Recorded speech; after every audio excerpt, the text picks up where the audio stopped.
Hey friends, it's Miss Becca. Welcome to your Ridge Kids Worship Experience. Have you ever wanted to give up but just kept going? Maybe you were cleaning your room or helping your family cook a big meal.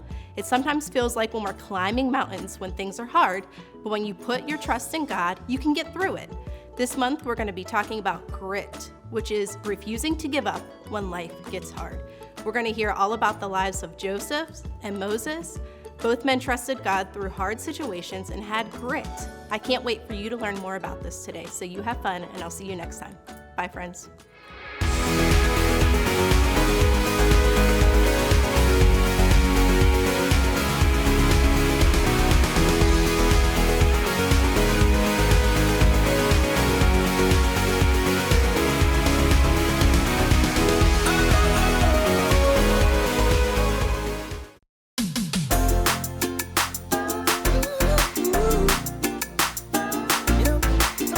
Gets hard.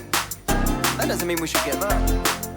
When the going gets tough and I wanna give up, I will trust in you. 'Cause you're always gonna lead, always gonna lead, always gonna lead me through.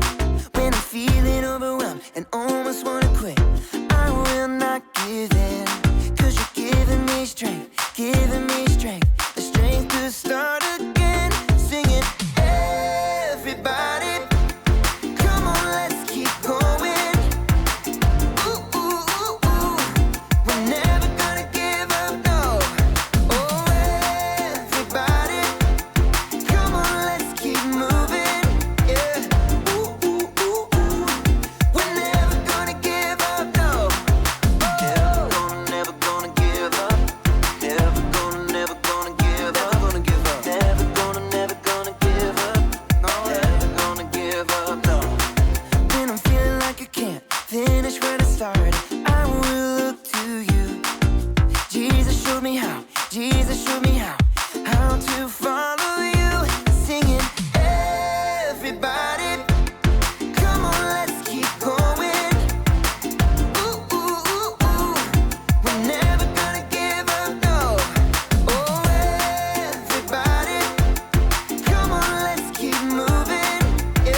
Welcome to Story Lab.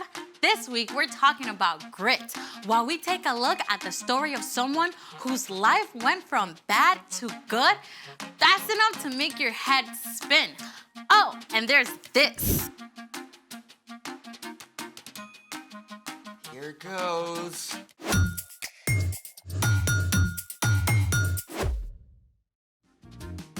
Hey, I'm Amaya. And I'm Zeke. And we're talking about grit, which is refusing to give up when life gets hard. What's under the plates? I don't know, actually. How do you not know? Well, today's story includes a mysterious dream with food. So, mystery food challenge. Oh, this is great. Those plates could be filled with all sorts of awesome, weird flavored gummies.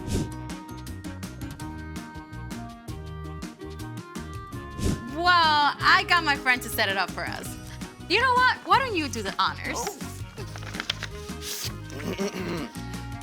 Mystery Vegetable Challenge. The Mystery Vegetable Challenge. Oh, I have a bad feeling about this, all the way from my taste buds down to my stomach. Oh, come on. Vegetables can be tasty. Only with ranch dressing. Oh, do we get ranch?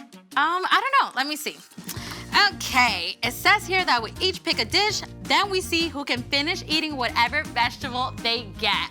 I don't know. Come on, you can totally do this. Grit, remember? Can I cook mine with bacon?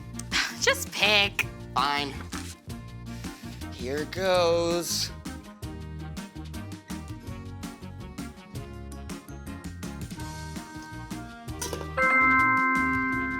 Ooh, that's a lot of carrots.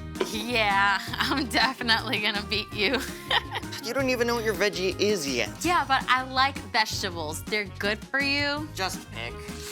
All right.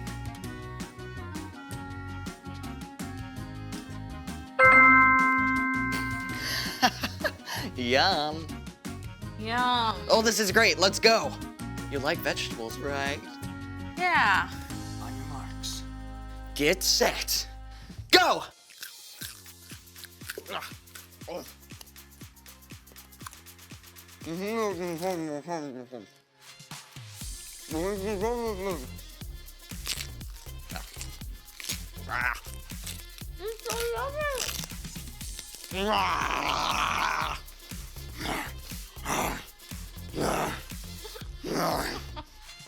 I'm gonna beat you. Oh, I won! I won! I'm the carrot master. And I think it's time for... The story before the story. Today, we're in the very first book of the Old Testament, Genesis. God created the whole amazing world, but people turned away and broke their relationship with God. Still, God had a plan. God called Abraham and Sarah and promised to bless the whole world through their family line.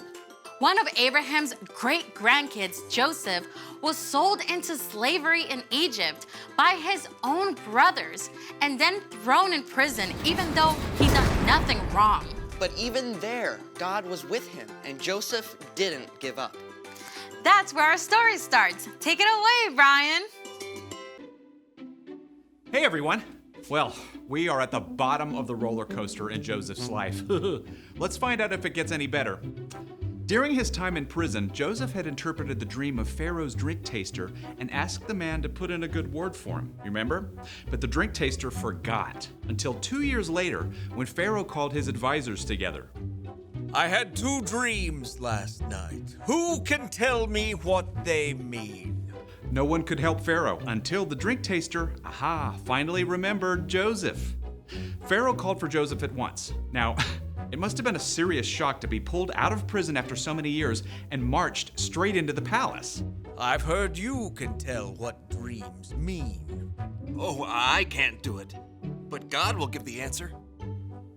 I saw 7 fat cows come out of the river, but then 7 thin, ugly cows came up after and ate the fat cows. After that, I dreamed about 7 full heads of grain on a stem. 7 weak, thin heads grew up after them and swallowed up the 7 good heads. God has shown you what will happen. 7 good years with plenty of food are coming, but then 7 years without enough food will follow. Pharaoh should look for a wise, understanding man to take charge and store some of the food in the good years so there will be food to use later. God has made all this known to you. I'm putting you in charge of the whole land of Egypt. Think about it. It had been years from the time Joseph's brothers sold him until he was taken out of prison. And then, in a single morning, he was made second in command of the whole land of Egypt. Joseph traveled all over Egypt and helped to store up grain during the 7 plentiful years. And when the years of hunger began, Pharaoh sent everyone to Joseph to buy food. Now, the famine spread far beyond Egypt. It even reached into Canaan, where Joseph's father Jacob and Joseph's brothers lived. And they soon became desperate for something to eat. I've heard there's grain in Egypt. Go buy some for us so we won't die. Jacob would not let his youngest son, Benjamin, go. But the older 10 brothers made the long journey to Egypt and came before Joseph. Joseph's brothers bowed down to him, just as Joseph had dreamed about so long before. We've come to buy grain. We're hungry. Joseph recognized them, but they did not know who he was, so Joseph decided to test them. You're spies! No, we were 12 brothers, sons of one man in the land of Canaan. Our youngest brother is now with our father, and one brother is gone. Joseph continued to test his brothers. He ordered them to leave Simeon behind, return home, and come back with Benjamin as proof of their innocence. Joseph had their sacks filled with grain and sent them away. Along the way, the brothers discovered that their money had been returned. When they arrived home, they showed Jacob the grain and told him everything that had happened. We have to take Benjamin back with us. Joseph is gone. Simeon is gone. I won't let you take Benjamin. At first, Jacob refused to let Benjamin go, but soon, all the grain brought from Egypt was gone. Go back. Buy us a little more food. The man warned us we can't return without Benjamin. I promise to keep him safe. All right, but take gifts along. Take twice the money. May God cause this man to show you mercy. Once again, the brothers made the long trek to Egypt, this time with Benjamin. When they arrived, Joseph ordered that the brothers be taken to his own house, where a special meal was prepared. Is your father still living? He is alive and well. When Joseph heard that his father was still alive and saw his younger brother Benjamin, he was so moved, he left the room and wept. Then a short time later, at last, Joseph told his brothers who he was. I am your brother Joseph, the one you sold into Egypt. But don't be angry with yourselves. God sent me ahead of you to save many lives. Then Joseph hugged his brothers and wept. He forgave them. He told them to return to Canaan and bring Jacob and the rest of the families to live in Egypt where they would have enough food, and that's exactly what happened. Joseph's entire family packed up and traveled to Egypt.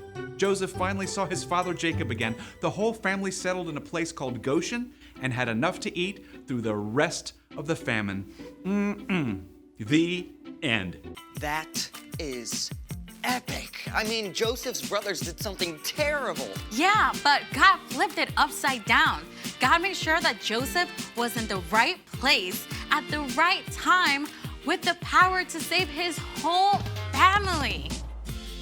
Yeah, that's right. Jacob's family actually became the Israelites.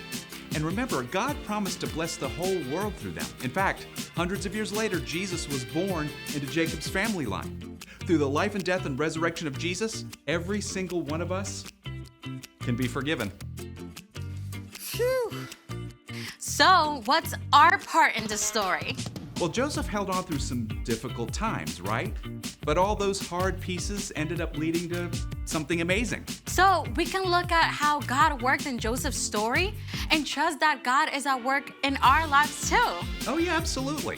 God is big enough and amazing enough to take something that seems awful and still work out a good ending. Like if you have to move away from your friends. Or maybe you get sick right before a big trip you've been super excited about. God can see the bigger story, even if we can't. God knows how things will be made right in the end. Yeah, we might just have to wait a little longer than we like. You know what? I think you two got it. See you next time. So here's the thing. Hold on, because there's a bigger story, and that can give you grit. You really don't have to finish that. Oh, you bet I am, because the bigger story for this broccoli is sauteed with some bacon. Well, we can't finish without finding out what's in the last dish. Oh, go for it.